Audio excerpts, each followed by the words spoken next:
नमस्कार बंधुरा केमन आছেন হটবাবু আইডি চ্যানেলে আপনাকে স্বাগত জানাচ্ছি।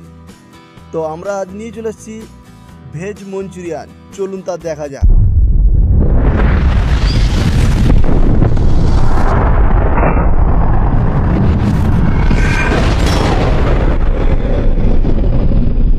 অলরেডি আমরা ভেজ মঞ্চুরিয়ান বানানোর জন্য কিছু ভেজিটেবল নিয়ে নিয়েছি, যেমন বাঁধাকপি, গাজর, বিনস, লঙ্কা কুচি কিছু দিয়েছি এবং আদা কুচি কিছু দিয়েছি।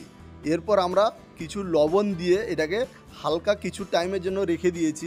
তারপর আমরা এই যে ভেজিটেবল লবণ দেওয়ার পরে আমরা এটাকে জলগুলোকে আমরা বের করে দিয়েছি। জলগুলোকে বের করে দেওয়ার পর আমরা এটাকে রেখে দিয়েছি। এরপর আমরা সেদ্ধ আলু আমরা নিয়ে নিয়েছি এবং সেদ্ধ আলুকে আমরা যে গ্রেট করে দিয়ে দিয়েছি। আপনারা চাইলে হাতে ম্যাশ করে দিতে পারবেন। এরপর আমরা এর উপরে কিছু মশলা দিয়ে দিচ্ছি, যেমন হোয়াইট পেপার, ব্ল্যাক পেপার, কিছু সল্ট, আর আমরা টেস্টিং সল্ট দিয়েছি যাতে খেতে খুব সুন্দর হয়। এরপর আমরা ময়দার কর্নফ্লাওয়ার দিয়ে ভালো করে মাখিয়ে নিয়েছি, সবার সাথে সবার যাতে মিশে যায়। এরপর মাখিয়ে নেওয়ার পর এই দেখুন ফাইনালি লুক। এরপর আমরা ছোট ছোট বল করে নেব। এই ছোট ছোট বল করে নেওয়ার পরে আমরা অলরেডি এখানে কড়াইতে তেল গরম করতে দিয়ে দিয়েছি। আপনারা তেল গরম করে নেবেন হালকা আছে। এরপর হালকা আছে তেল গরম করে নেওয়ার পর এটাকে ফ্রাই করতে আমরা দিয়ে দিয়েছি।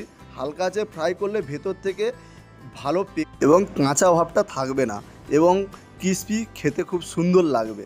এই যে ফাইনালি আমাদের ফ্রাই করে নিয়েছি। এরপর আমরা পেঁয়াজ চপ করে নিচ্ছি, রেড, ইয়েলো, গ্রিন ক্যাপসিকামকে আমরা চপ করে নিয়েছি। এরপর আমরা কড়াইটাকে হালকা একটু গরম করে নিচ্ছি। আমরা এখানে রিফাইন অয়েল নিয়ে নিচ্ছি। এরপর আমরা আদা কুচি দিয়ে দিচ্ছি এবং রসুন কুচি দিয়ে দিচ্ছি। এটাকে হালকা একটু সতে করে নেবো। আপনারা বাড়িতে চাইলেন হালকা একটু হাতা খুন্তি দিয়ে নাড়াচাড়া করে নেবেন। এরপর আমরা পেঁয়াজ কুচি এবং ক্যাপসিকাম যে কুচি করে রেখেছিলাম ওটা দিয়ে দিচ্ছি। এরপরে দিয়ে দেওয়ার পরে হালকা একটু এটাকে সতে করে নেব হালকা আঁচে এবং হালকাভাবে আমরা একটু সতে করে নেওয়ার পর এরপর আমরা দেব ওয়াটার। আমরা এখানে ইউজ করেছি ওয়াটার, স্টক ওয়াটার। আপনারা বাড়িতে চাইলেন মিনারেল ওয়াটার বা যে কোনো খাওয়ার যে জল সেটা দিতে পারেন। এরপর আমরা ওয়াটার দেওয়ার পরে আমরা সস দিয়ে দিচ্ছি। সসের মধ্যে টমেটো সস দিয়ে দিচ্ছি এখানে আমরা। এরপর আমরা দেবো চিলি পেস্ট। চিলি পেস্ট আপনারা ঝাল বুঝে পরিমাণ মতো দেবেন, যে যেমন ঝাল খান। এরপর আমরা দিয়ে দিচ্ছি কিছু মশলা, যেমন সল্ট দিয়ে দিচ্ছি, লবণ। এরপর আমরা সুগার দিয়ে দিচ্ছি, চিনি দিয়ে দিচ্ছি। এরপর আমরা কিছু হোয়াইট পেপার দিয়ে দেবো আর ব্ল্যাক পেপার দিয়ে দেবো। এই যে অলরেডি আমরা ব্ল্যাক পেপার দিয়ে দিচ্ছি। এরপর আমরা হোয়াইট পেপার দিয়ে দিচ্ছি। এরপরে আমরা ভেজ মঞ্চুরিয়ানগুলোকে দেব। তার আগে আমরা সয়া সস দিয়ে দিচ্ছি। সয়া সস দেওয়ার কারণ হচ্ছে ভেজ মঞ্চুরিয়ান মানে একটু বেশি করে সয়া সস যাবে, যেহেতু এটাকে ডার্ক কালার থাকার জন্য। এরপর আমরা ধনে পাতা দিয়ে দিচ্ছি। ধনে পাতা দেওয়ার পর এটাকে ভালো করে ফুটিয়ে নেব। এটা খেতে খুব সুন্দর লাগবে, টক ঝাল মিষ্টি এরকম একটা টেস্ট আসবে।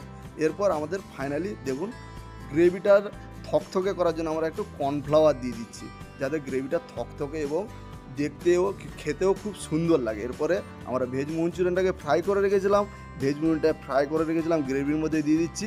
হালকা এটাকে একটু আমরা ফুটিয়ে নেব, যাতে ভেজ মঞ্চুরিয়ানের যে বলগুলোর মধ্যে গ্রেভিগুলো হালকা হালকাভাবে ঢুকে যায় এবং খেতে খুব সুন্দর লাগে। তো ফাইনালি আমাদের ভেজ মঞ্চুরিয়ান প্রায় হয়ে এসছে আমাদের। এই যে আমরা অলরেডি প্রিকআপ করে নিচ্ছি। আপনারা বাড়িতে বসে ভাতের সাথে বা রুটির সাথে খান এবং ভেজ মঞ্চুরিয়ানটা কেমন হয়েছে আমাদের জানান এবং কমেন্ট করুন। আরও নতুন নতুন ভিডিও কেমন আপনাদের ছাড়বো এবং কেমন আপনাদের লাগবে ভিডিও আপনারা কমেন্ট করে আমাদের জানান। আমার নতুন চ্যানেল আপনারা জানেন, লাইক করে দেবেন, কমেন্ট করে দেবেন, আরও বেশি বেশি করে শেয়ার করে দেবেন। আমাদের পাশে থাকবেন। নমস্কার।